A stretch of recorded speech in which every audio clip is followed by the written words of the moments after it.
Hello, everyone, and welcome back to Gridiron 2022. Dr. Ron Poniewasz, football MD, and Professor Larry Kelly. He is the teacher around here for football. And we are the Gridiron 2022 cast, the award-winning 2022 Gridiron. Well, of course, the 2021 is when we won the award, but we are still the award-winning Gridiron cast. Larry Kelly is the member of the Luxembourg, Garbutt, Kelly and George law firm and the Shenango varsity baseball coach. And as always, we welcome Larry aboard and thank him for coming back.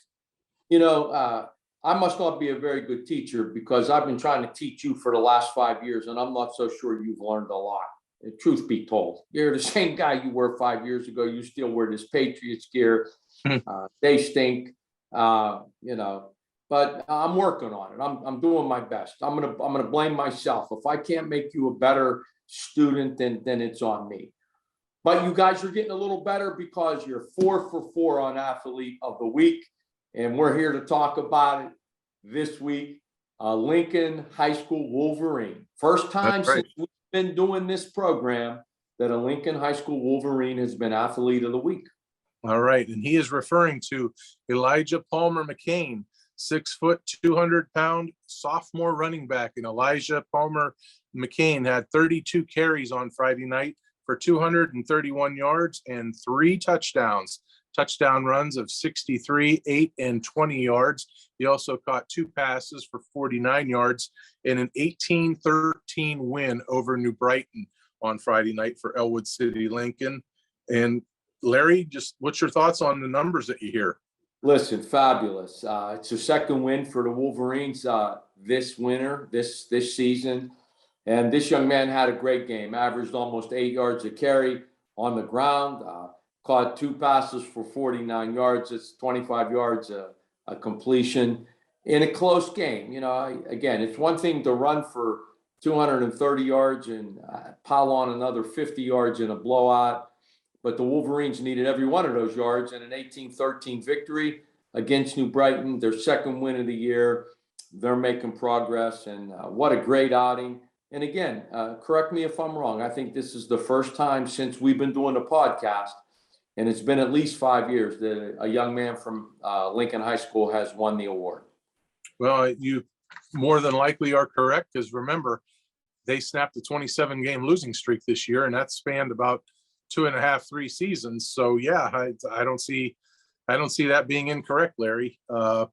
Elijah on the year has 124 carries for 760 yards, and he scored 9 touchdowns. So he's certainly racking up the numbers there for an Ellwood team that's coming along under first-year coach Dan Bradley.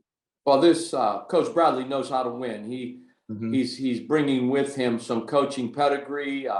He's been in winning programs wherever he's been, and it's not easy to turn it around.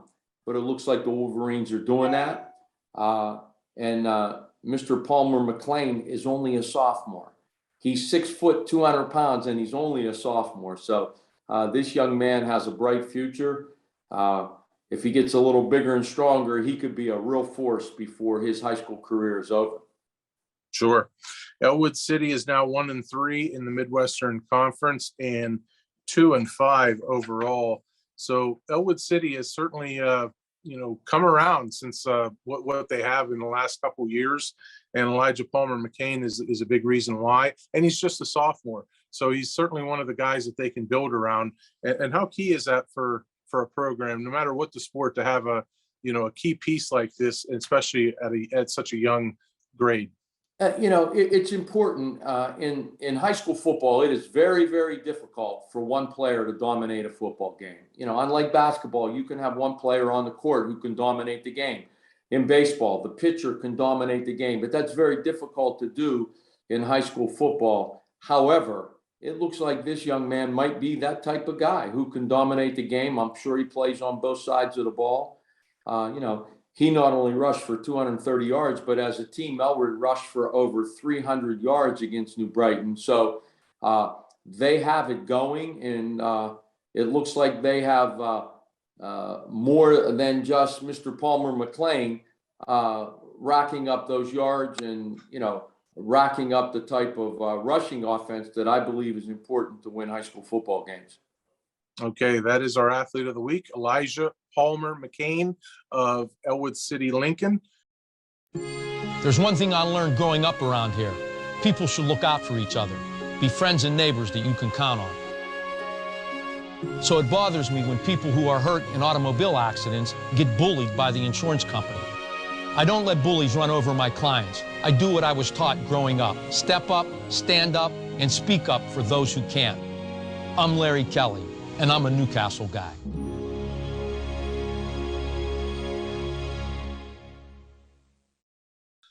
Back with you here on Gridiron for one final segment.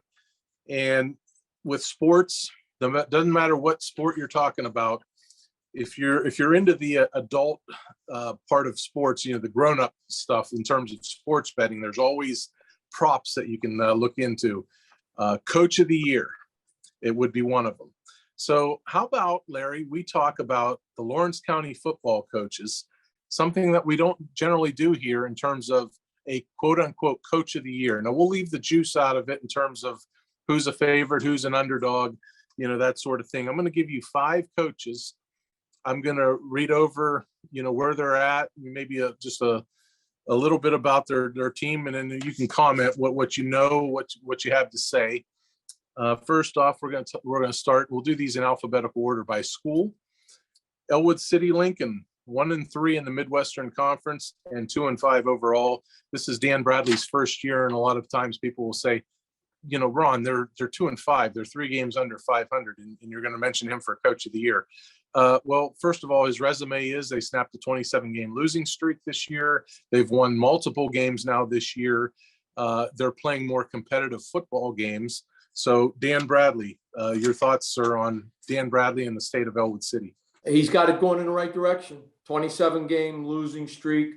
They've been competitive in most of the games that they've played. They pulled out a few victories.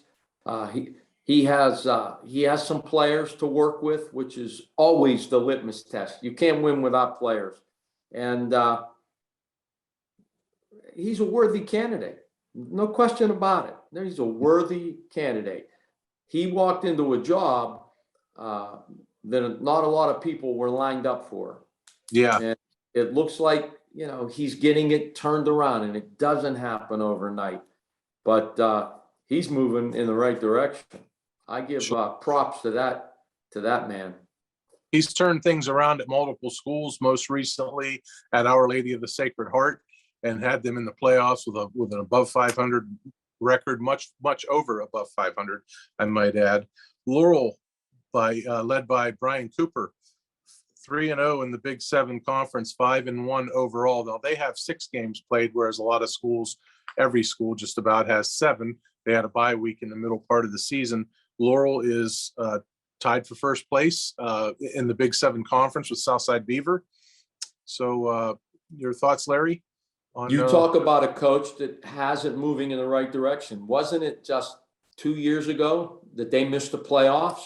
And 3 years ago, if I'm not mistaken, they did not have a winning record. And now they're, at least in my view, they're the best team in Lawrence County. And so, props to Brian Cooper. That's for sure.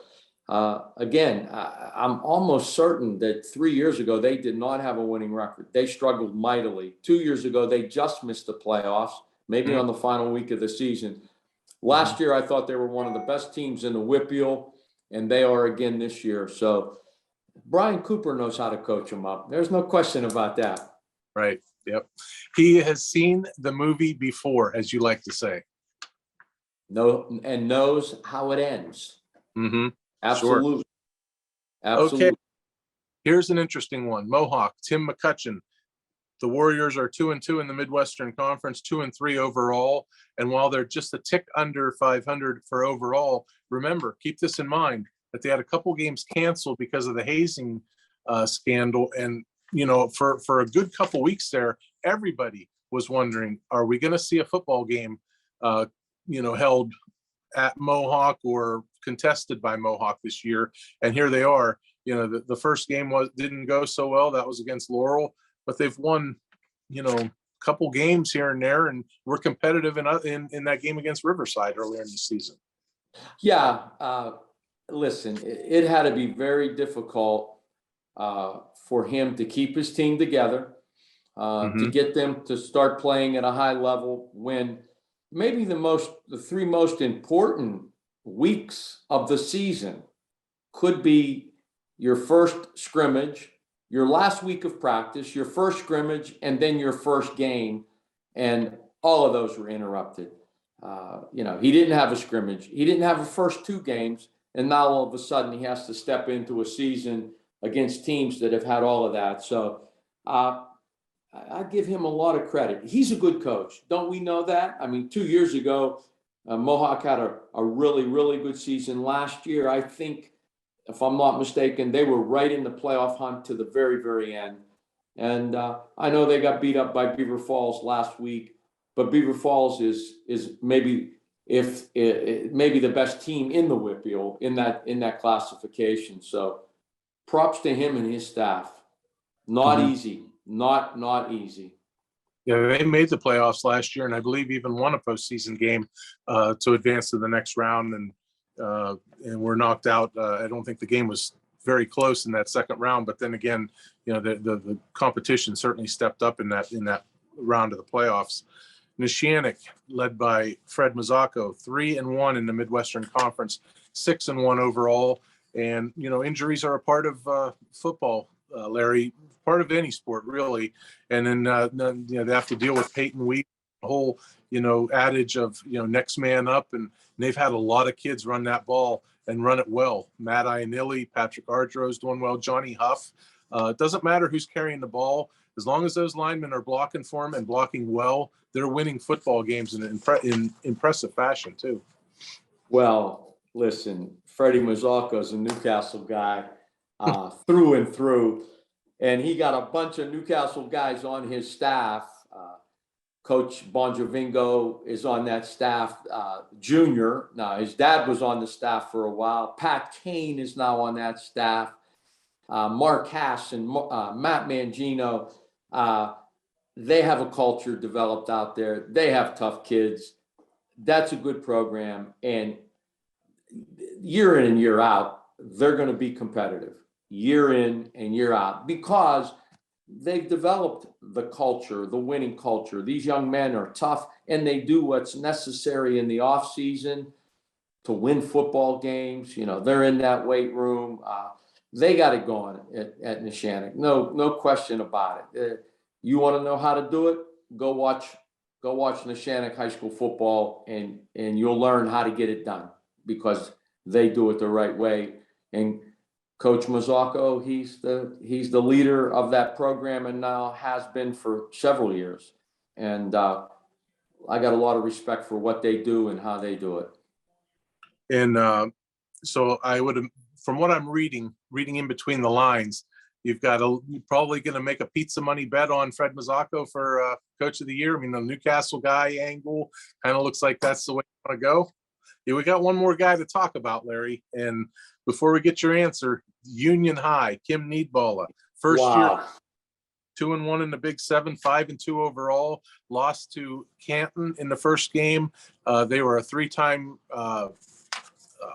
participant in the state semifinals, the #1 ranked team in the state in Class A, and also Union lost in double overtime to Laurel.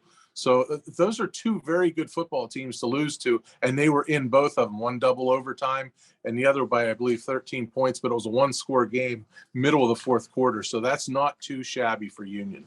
And how about the big victory at Rochester last week? Braylon Thomas scores in the last minute of the game, maybe the last 20 seconds, 11-yard touchdown run. Man, they have it going. They really do. And they do it without a lot of numbers, but boy, they have a good football team, and there's a lot of talent on that football team. And, this is his maiden voyage as a head coach, is it not? Yeah, it is. Yeah. Yep. Comes from great coaching background. His dad was a coach, I believe, at Western Beaver, legendary coach. I think the field is named after him. So, to say he knows what he's doing or has seen the movie before and knows how it ends, I think all that applies. You know what though? But when it's your first time as the head coach, there's still, it's easy to make suggestions. It's easy to be assistant and make suggestions. But when you got to be the one to make the call, it gets a lot more difficult. And man, he's done it, and they've played well. And as much respect as I have for all of the guys that we've spoken about, because it's his first year, I'm giving the nod, at least in my book, to Kim Nibala. And he's just done a fabulous job in his first journey as a head coach. So that's my nod. Not that the other guys aren't really good, because they are. Everybody that we mentioned here has done an outstanding coaching job. Some coaches for a little longer at their schools, like Freddie Mazzocca and Brian Cooper. But Kim Nibala, it's his first year, and what he's done with Laurel, and so he gets my nod. How about you? Well, Larry, I will answer it in this way. You'll notice where it's coming from. You don't always get it right, Larry, but this time, you got this one right, and I applaud you. You got it right, because even a blind squirrel finds an acorn once in a while. Got it right, and toot the horn, because you got it right, Larry.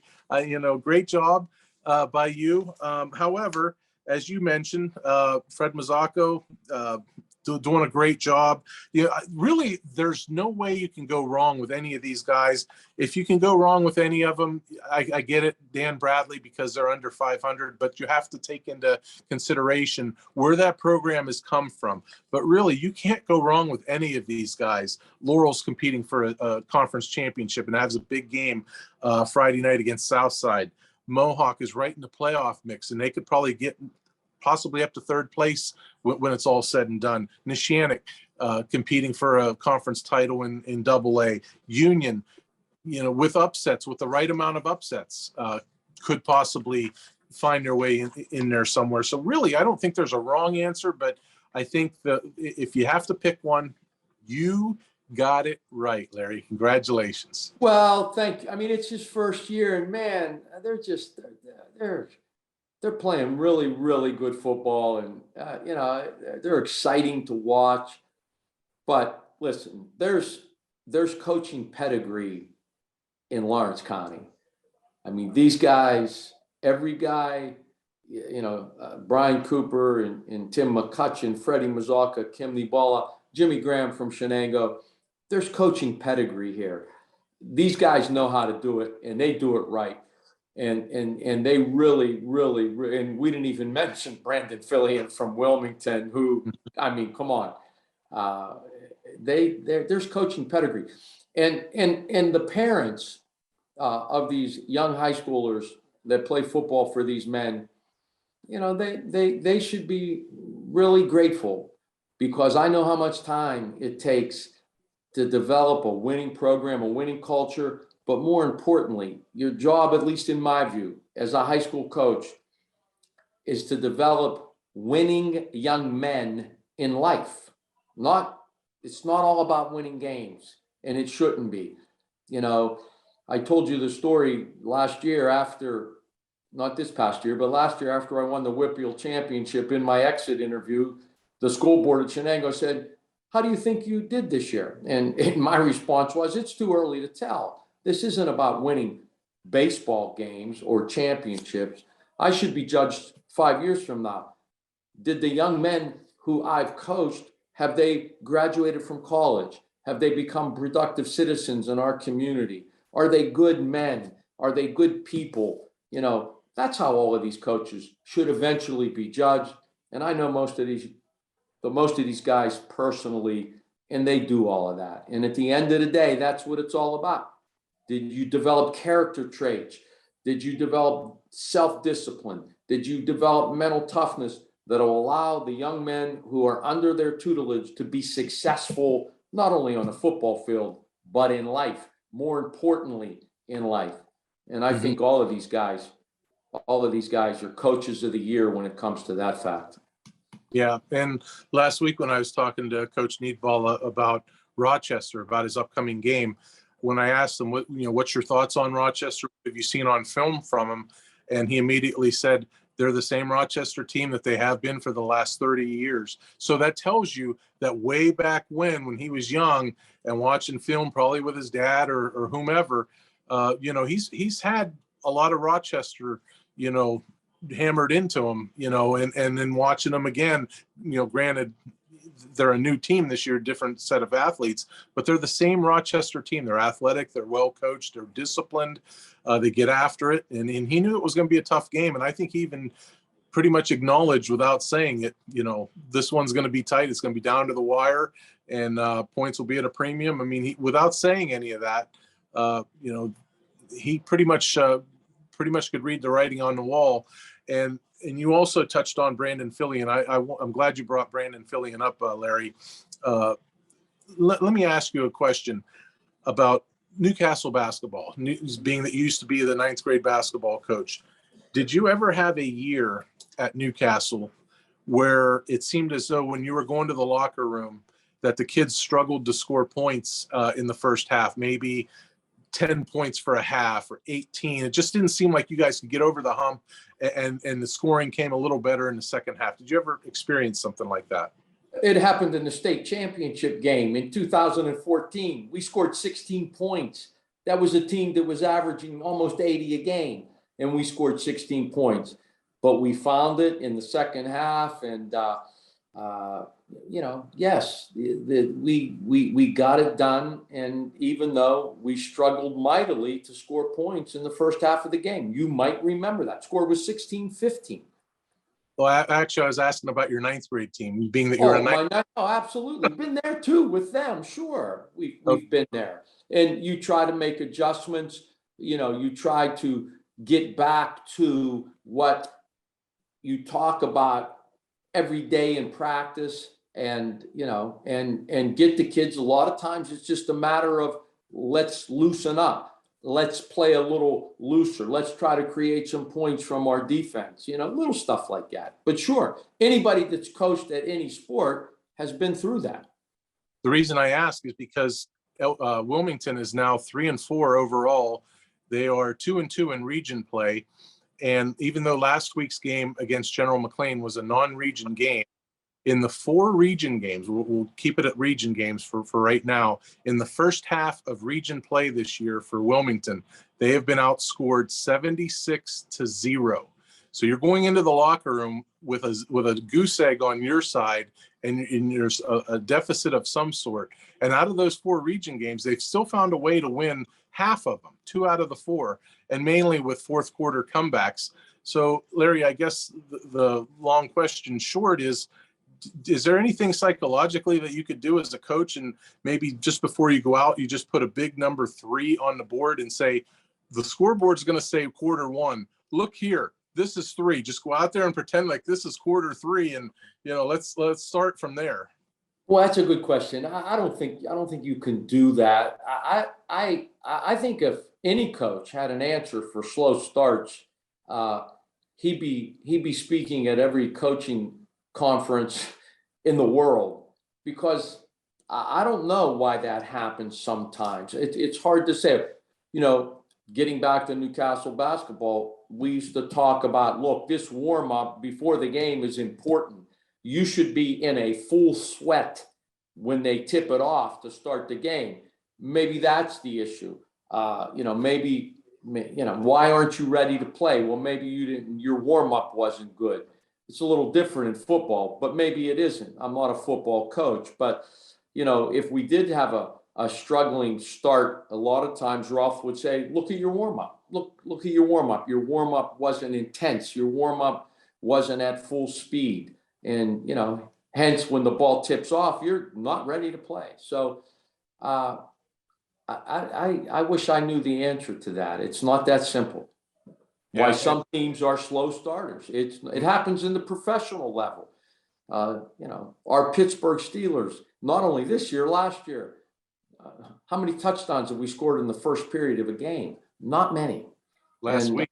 And they're professionals. So I wish I knew the answer to that question. If I did, I'd be probably a wealthy man. I could go around all the coaching camps and seminars and share my advice.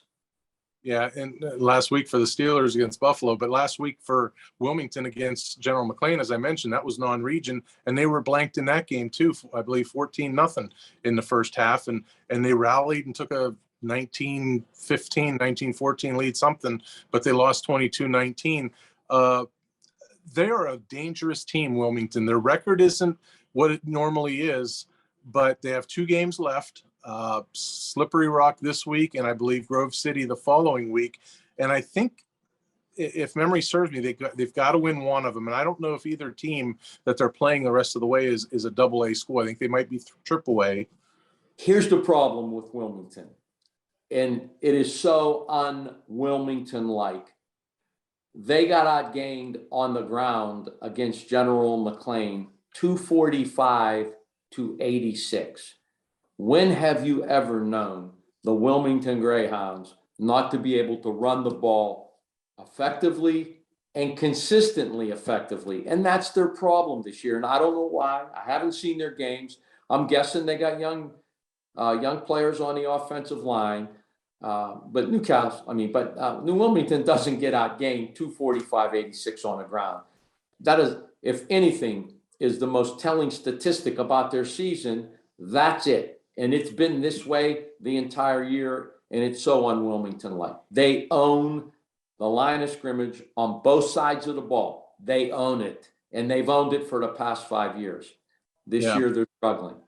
Yeah, great point, because like I was going to tell you, they make the playoffs if they do, and they come out and they actually can score in the first half and take a lead and play the game, quote unquote, on their terms.